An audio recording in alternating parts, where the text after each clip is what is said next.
ভোলার দৌলত খানের সাইবের হাট কওমি মাদ্রাসার মহাপরিচালক আলহাজ হযরত মাওলানা মফিজুল ইসলাম বড় হুজুরের জানাজা ও দাফন সম্পন্ন হয়েছে। তিনি ছিলেন প্রাচীন ঐতিহ্যবাহী দ্বীনি শিক্ষা প্রতিষ্ঠান ইজ্জাতুল ইসলাম চর খলিফা কওমি মাদ্রাসার প্রতিষ্ঠাতা বড় হুজুরের ছেলে।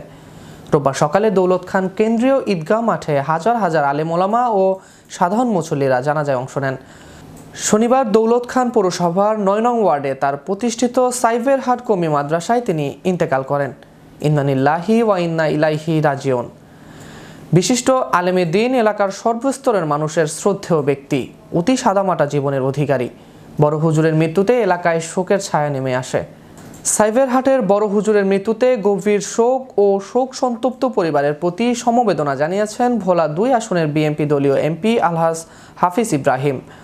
দৌলত খান উপজেলার বিএনপি সভাপতি আব্দুল মান্নান মিয়া, সাধারণ সম্পাদক শাহজাহান সাজু এক বিবৃতিতে গভীর শোক জানিয়েছেন। পৃথক এক বিবৃতিতে উপজেলা ওলামা দলের সাধারণ সম্পাদক ওলামা সাদ্দাম বিন ইসমাইল ও উপজেলা ওলামা মাশায়েখ আইয়াম্মা ঐক্য পরিষদের পক্ষ থেকে গভীর শোক ও সমবেদনা জানিয়েছে।